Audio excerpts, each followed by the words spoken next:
네, 안녕하세요. 저는 야생동물 구조 및 보정에 대해서 말씀드린 국립생태원 안병덕이라고 합니다. 지금 멸종위기종 보건센터에서 동물병원 이 업무를 하고 있고요. 충남 야생동물보호센터에서 5년 정도 근무하다가 이제 이직하게 됐습니다. 그래서 이 그래도 보정법이다 보니까 같이 실습을 하면서 하면 더 좋은데 이게 비대면이라 좀 아쉽네요.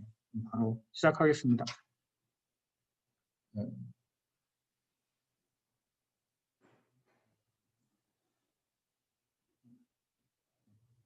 우리나라에는 그각 시군별로 15개 구조센터가 있고요. 이 운영 방식에 따라서 전국 센터가 다 각각 독립돼 있어서 이게 뭐 같이 대응을 하거나 이런 부분은 좀 부족하긴 하지만 세종과 대구를 제외한 전국 15개 센터가 지금 운영 중입니다. 그리고 야생동물의 조난을 당하게 되면 구조, 치료, 재활 관리, 그리고 다시 자연으로 돌려보내는 게 기본 업무인데 이 각각 구조, 치료, 재활 관리 방생에 대해서는 다음 주에 더 자세하게 강의가 있는 걸로 알고 있어서 오늘은 넘어가겠습니다. 야생동물 구조 흐름도인데요. 야생동물이 조난을 당하게 되면 그런 구조센터에서 구조를 나가게 되고 구조된 야생동물의 치료 가능성을 1차적으로 판단하게 됩니다. 그래서 뭐 골절이나 뭐 개선충 같은 장기적인 치료가 필요한 동물이 있고 뭐 미약한 충돌이나 뭐 기아 상태라서 이제 기력 회복만 하면 다시 자연으로 들어갈 수 있는 장기적인 수가 있고 뭐 전염병이나 아니면 뭐 고통이 너무 심한 골절, 분쇄골절 같은 이런 위험한 상황에 있는 경우 안락사하는 경우가 있습니다. 1차적으로 이렇게 단계 설정을 하고 그 다음에 이제 진료와 치료 과정, 뭐 재활 과정을 거쳐서 종결이 되면 이제 다시 자연을 돌려보내거나 아니면 그 상태에서도 치료가 되지 않고 뭐 자연으로 들어갈 수 없겠다 판단이 되면 안락사를 하거나 아니면 이 동물이 뭐이 남아서 이런 사고를 예방할 수 있는 홍보 같은 뭐 교육 활동이 될 수 있는 경우 연구 계류로 남아서 방문객이나 뭐 이렇게 온라인 상으로 홍보 활동을 하게 됩니다. 그리고 방생했다고 끝나는 것이 아니고 이 동물의 위치 추적기를 달거나 아니면 가락지를 달아서 추후에 다시 구조가 되거나 아니면 발견이 되거나 해서 생존이 뭐 생존 여부를 판단해서 우리 구조센터에서 치료 과정이나 재활 과정이 잘 이루어졌는지 아니면 어떤 부분이 부족했는지 이런 부분을 평가할 수 있는 부분이 있고요. 그 다음에 이 동물의 생태적 연구까지 같이 진행할 수 있습니다. 그 구조센터에 구조되는 동물은 뭐 2017년도에는 조류가 좀 많아서 74%인데 평균적으로 조류 70, 포유류 30 정도 됩니다. 뭐 파충류는 되게 조금이고요. 그래서 오늘은 이런 조류가 훨씬 많기 때문에 이 조류가 1년에 종만 148종 그 정도 많기 때문에 그 종의 더 많은 비중의 조류의 보정에 대해서 말씀드리겠습니다. 네, 보정이라 함은 뭐 예전에 야생동물 가축하면서 발달했다고 하고요. 이제 뭐 그냥 잡는 것뿐만 보정이 아니고 뭐 마취를 하거나 상자에 가두거나 하는 것까지 모두 보정에 포함됩니다. 그래서 제한된 공간에 가두는 것부터 근육을 못 움직이게 잡는 것까지 모두 포함하고요. 그리고 보정을 할 때 중요한 4가지가 우선 사람의 안전이 가장 중요하고 그렇다고 동물이 이제 다치거나 죽으면 안 되니까 동물의 안전도 중요합니다. 그리고 내가 하려고 하는 치료나 이런 게 효율적으로 진행할 수 있게끔 올바른 방법으로 보정을 해야 되고요. 그다음에 이 동물이 내가 잡고 있을 때 뭐 다치거나 뭐 호흡을 못하거나 이런 문제가 발생할 수 있기 때문에 그런 거를 잘 살필 수 있는 상태로 보정을 해야 됩니다. 보정 도구로는 뭐 수건이나 담요 같은 기본적인 것부터 후드 이런 후드 같이 만들어서 쓸 수 있는 것, 그 다음에 뭐 제스, 테이프, 뭐 모래 주머니 이렇게 이송 상자 같이 이런 게 있습니다.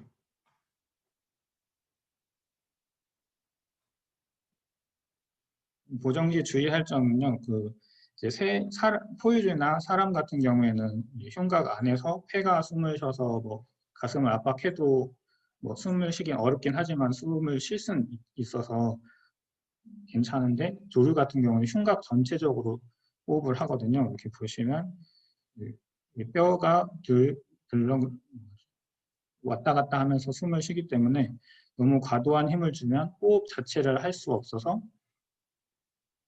죽을 수도 있기 때문에 호흡에 유의를 해야 됩니다. 그리고 맹금류 같은 경우에는 불이나 발톱이 날카롭기 때문에 공격에 유의해야 되고요. 물새류 같은 경우에는 목이 이런 식으로 짧게 보이지만 이걸 갑자기 피면서 공격을 할 수 있기 때문에 주의가 필요합니다. 그리고 사람 다치는 것도 또 주의해야 되지만 이제 뭐 참새목조류 같이 작은 동물이나 이렇게 약한 부상당한 부위가 추가적인 골절이나 부상을 입을 수 있기 때문에 조심을 해야 되고, 기손상 같은 경우도 조심해야 됩니다.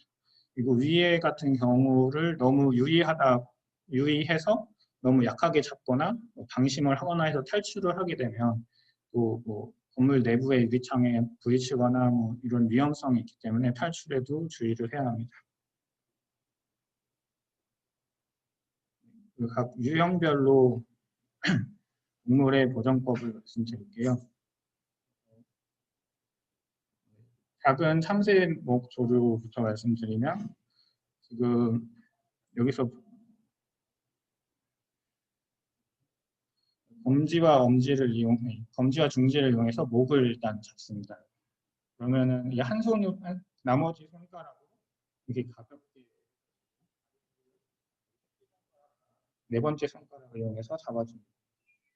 잡아주면 다리를 이제 고정할 수 있고, 날개는 이 손가락으로 고정하고, 그다음에 이렇게 잡는 이유는 한 손으로 이제 동물을 잡고 다른 손으로 먹이를 주거나 머리 부분을 살펴볼 수 있게끔 하기 위해서인데, 이 두 손가락을 이렇게 피면서 목을 늘려줄 수 있습니다. 그런 상태에서 강제급여를 하거나 머리를 보거나 뒷면을 보거나 이런 식으로 할 수 있고요. 다른 방법으로는 이렇게 옆으로 잡는 방법인데, 이거는 날개를 이렇게 펴서 보거나 꼬리 부분을 볼 때 활용하는 교정법이고, 이렇게 다리를 잡는 방법인데요. 이때는 이 다리의 부척 부위를 잡지 말고 여기 경비골 쪽을 잡아야 되는데, 요 최대한 배 쪽에 붙여서 잡아야 됩니다. 이 소형 조류 이렇게 잡아야 되면 되고요. 이렇게 옆으로 잡은 모습이고, 이렇게 잡은 상태에서 이렇게 날개를 펴서 살펴보거나 아니면 위아래로 흔들어서 스스로 날개를 움직이는지, 그래서 굳이 방사선을 찍지 않더라도 날개가 부러졌는지 안 부러졌는지 판단을 할 수도 있고, 뒤집어서 날갯짓을 볼 수도 있습니다. 밑에를 잡을 때 주의해야 되는 이유는, 이게 아무래도 소형조류다 보니까 너무 얇아서 이 잡은 상태로, 그러니까 날갯짓을 하다 보면 그 충격에 부러질 수도 있기 때문에 최대한 위쪽을 잡아서 해주시면 되고요. 그다음에 이제 소형 맹금류부터 시작해서 다리를, 그러니까 이제 소형 조류는 한 손으로 조심해서 잡으면 되는데, 그 이상 동물에 대해서는 다리를 이렇게 하나씩, 손가락 하나씩 잡아줘야 돼요. 그래서 엄지와 검지를 이용해서 한 발을 잡고, 그다음에 요거를 지금 박제라서 좀 그런데 이 검지랑 중지를 이용해서 다른 손을 잡습니다. 이 발이 날카롭고 따로따로 이렇게 움직이기 때문에 그 각자의 발을 잡아줌으로써 더 컨트롤하기 쉽고 또 안전하게 잡을 수도 있고, 이 뼈와 뼈 사이 이렇게 한 번에 잡아버리면 뼈랑 뼈가 부딪혀서 골절의 위험성이 있기 때문에 이렇게 따로따로 잡아줍니다. 이건 진료 볼 때 방법인데요. 일단은 다리를 이렇게 각자 잡아주고요. 그다음에 이 손목으로 날개를 이렇게 눌러서 그래서 날개가 퍼덕퍼덕하지 않게끔 이렇게 잡아주고 수건을 머리에 덮어서 수건을 이제 손목으로 눌러서 머리가 이렇게 움직이지 않게끔 덮어주면 되고요. 이건 옆으로, 요거는 밑에 쪽 진료를 볼 때나 아니면 꼬리기 싸개를 할 때, 뭐 수액을 놓거나 이럴 때 쓰는 방법이고, 이거는 옆으로 잡는 건데 아까 말씀드린 것처럼 발을 잡고 수건을 덮은 다음에 그 날개를 이렇게 손가락을 이용해서 양쪽을 잡아줘요. 그럼 버둥거리지 못하기 때문에 진료복에 용이하고요. 이런 경우에는 이쪽 가슴 근육을 보거나 이제 배 쪽을 보거나 아니면 이쪽 잡고 있으면서 한 손씩 이렇게 놔주면서 날개를 한쪽씩 이렇게 놓을 수 있습니다.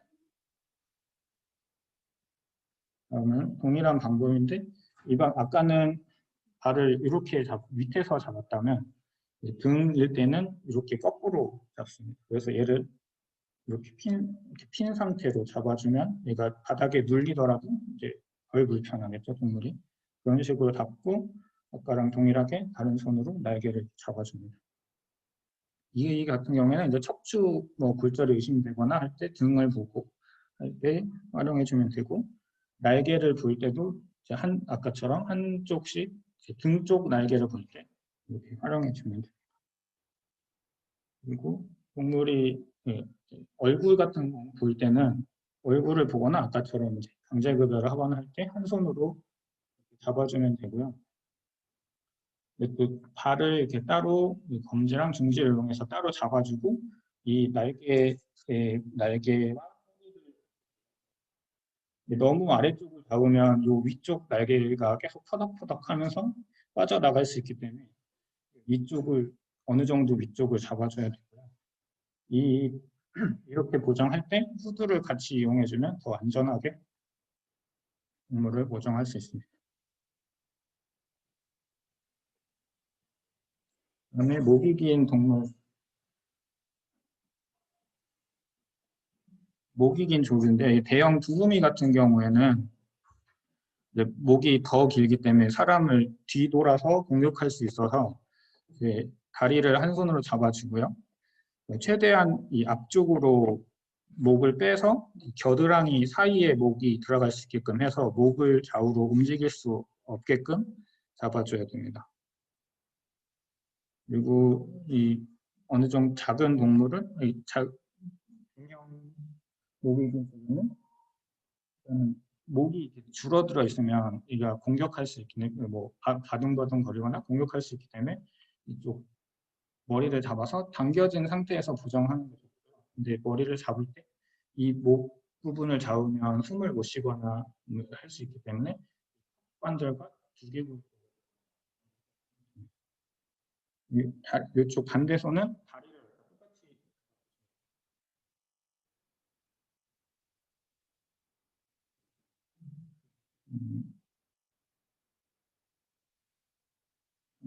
이 작은 해오라기 같은 경우에는 한 손으로 잡고 한 손으로는 그 부리를 잡아서 늘린 상태로 이렇게 돌려가면서 진료를 하면 되고, 큰 고니 같이 덩치도 크고 목도 긴 동물은 두 명이서 같이 잡는 게 가장 좋고요. 한 명이 몸을 눌러주면서 날개 한쪽을 잡고요. 한 명이 부리랑 날개 한쪽을 잡아줍니다. 그리고 혼자서 이렇게 잡을 수도 있는데요.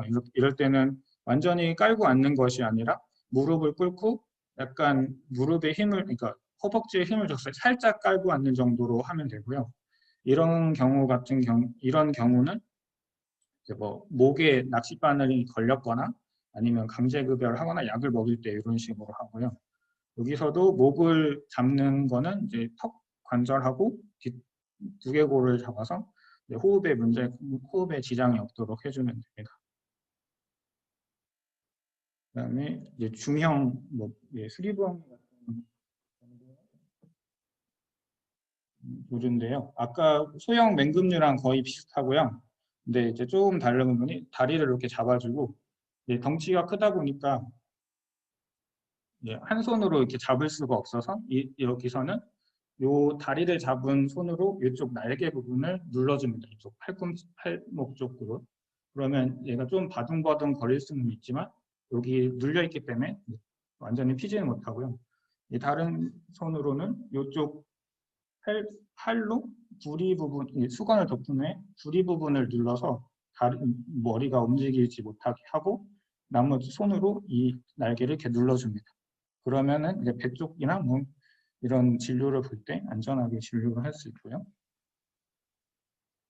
네, 다리 이제 한 밑에 쪽 뭐 꼬리기 싸기를 하거나 뭐 스익을 넣거나 한 똑같은 자세인데 이때는 아까는 손목으로 다 눌렀었는데 여기서는 이제 팔로 날개를 눌러주시면 됩니다.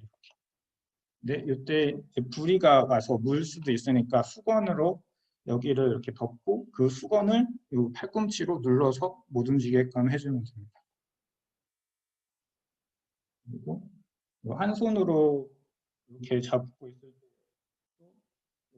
날개 한쪽은 옆구리를 누르고 한쪽은 팔로 눌러주면 되는데요. 이거를 그냥 고개가 물릴 수 있기 때문에 얘를 살짝 쪽으로 내밀어서 이렇게 잡아주면 이렇게 고개가 돌아가서 물리지 않고 안전하게.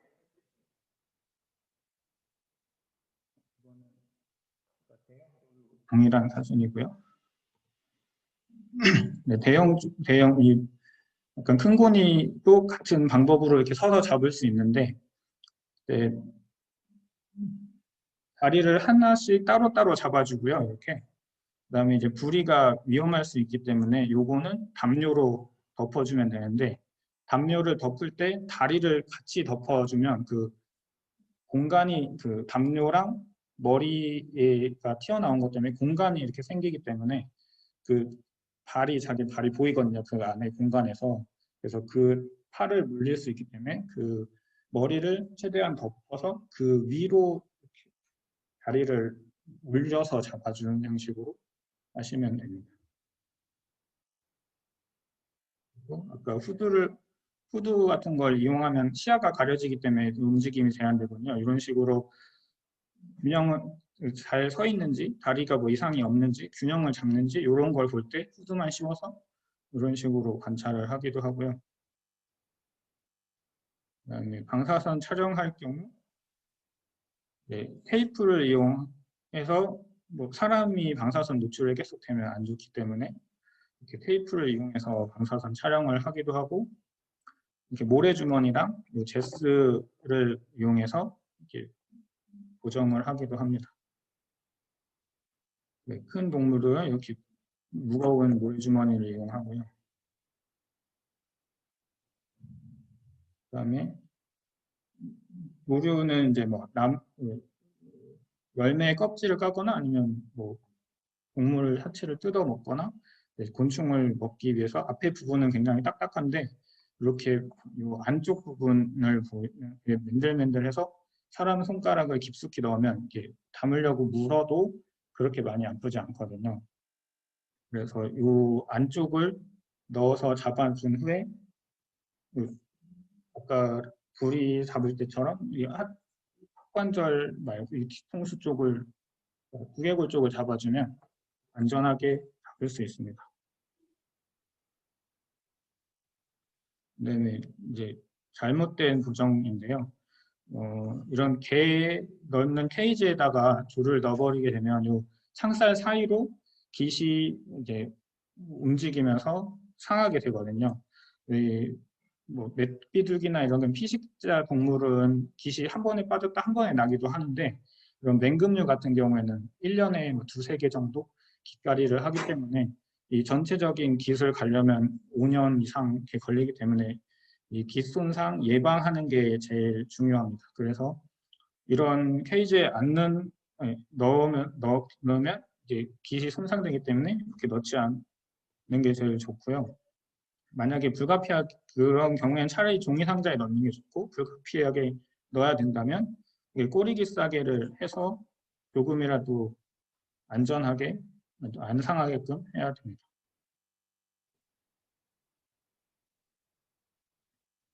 네, 뭐 요약하자면 새가 버둥거리면서 빠져나가지 않게끔 확실히 잡아야 되지만 이제 곡물이 숨을 못 쉬거나 뭐 닫히지 않게끔 적당한 힘으로 해야 되고요.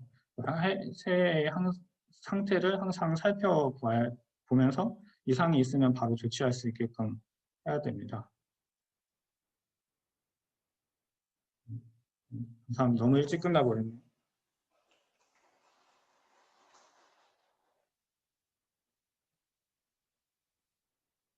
질문 있으시면. 네, 질문은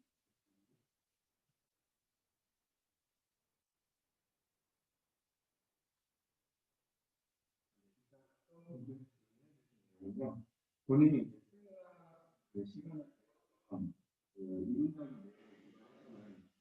이론적인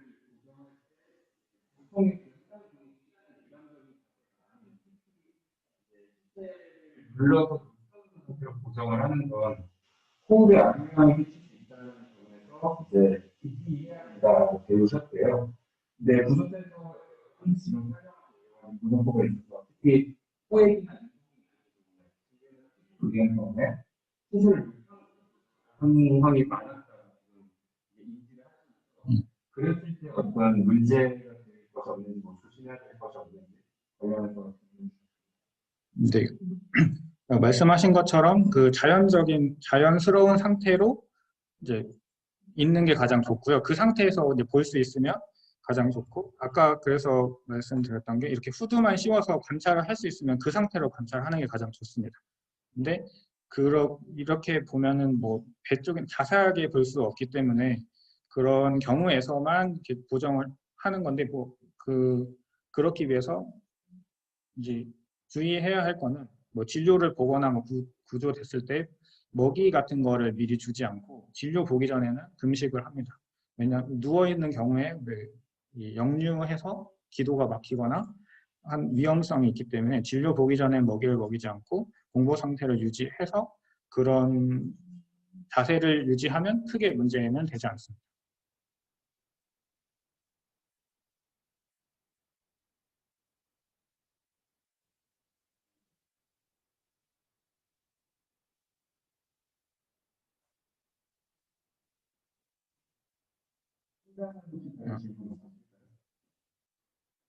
그러면 제가 아까 포획망에 대해서 좀 빠뜨려가지고 그거에 대해서 좀 말씀드릴게요.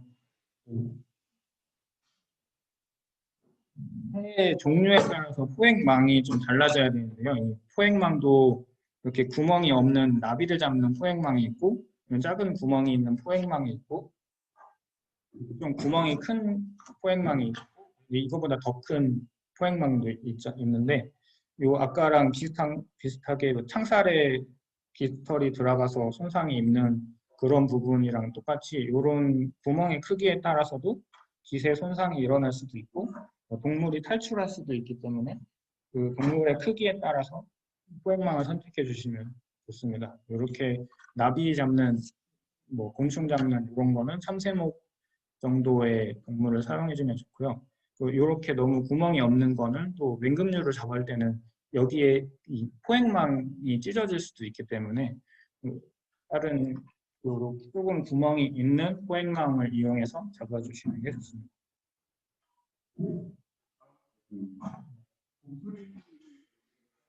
네. 일반적인 조금 더 작은 맹금류를 구성하는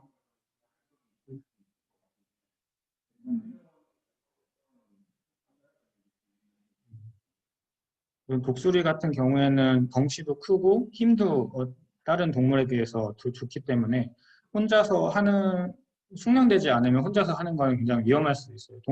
독수리가 탈출을 하거나 아니면 뭐 다리로 잡거나 뭐 부리를 쪼거나 그럴 수 있기 때문에 2인 1조로 하시는 거를 추천드리고 만약에 혼자 해야 된다고 하면 아까 큰 고니를 잡을 때처럼 바닥에 눕혀놓고 약간 깔고 앉듯이 한 상태에서 부리를 사람 쪽으로 하지 않고 바깥쪽으로 부리를 한 상태에서 부리질을 하더라도 사람이 직접적으로 피해를 받지 않고 바깥쪽으로 할 수 있게끔 그런 식으로 보정을 하신 후에 그 후에 강제급여를 하거나 하는 게 안전합니다.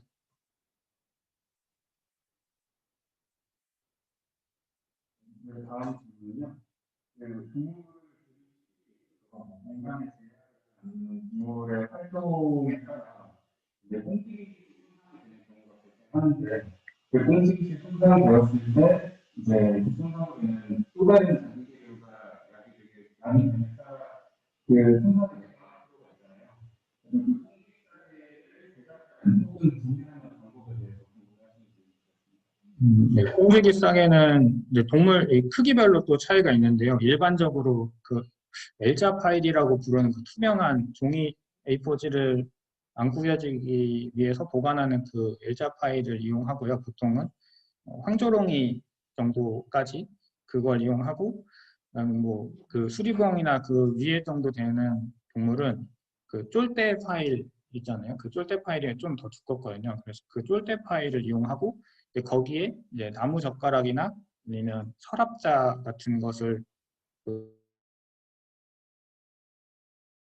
위에다 덧대줘서 이게 구부러지지 않게끔 보강을 해주고, 거기 이제 그걸 만들 때 꼬리깃에 애자 파일을 넣어서 크기를 일단 재단을 합니다. 그 다음에 이제 투명 테이프로 먼저 감아주고요. 이제 투명 테이프로 하는 이유는 꼬리가 혹시 안에 물이 들어가서 꼬리에 손상이 생겼는지 안 생겼는지 계속 관찰을 해줘야 하기 때문에 투명한 걸 사용하고, 네, 그 투명한 걸로 먼저 방수가 되게끔 싸주고, 그다음에 투명 테이프는 한번 찢어지면 쭉 같이 다 찢어지기 때문에 중간중간에 이제 종이 테이프로 감아줍니다. 그 상태 그렇게 해서 만드시면 되고, 크기별로는 뭐 재질을 좀 더 단단한 걸로 하면 되고요. 그 예전에 그게 나무 서랍자나 이런 것도 쉽게 부러져서 거기 이제 탄소강 이런 소재를 넣어서 한 적도 있습니다.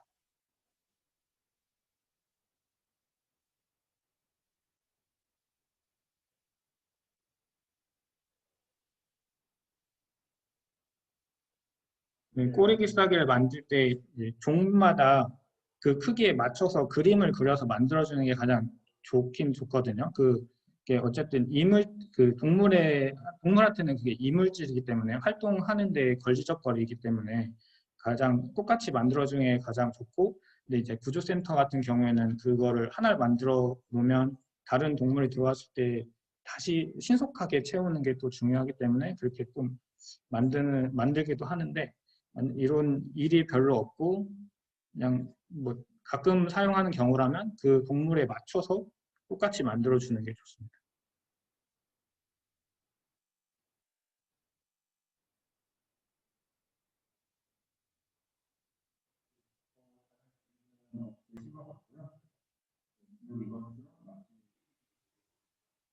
감사합니다.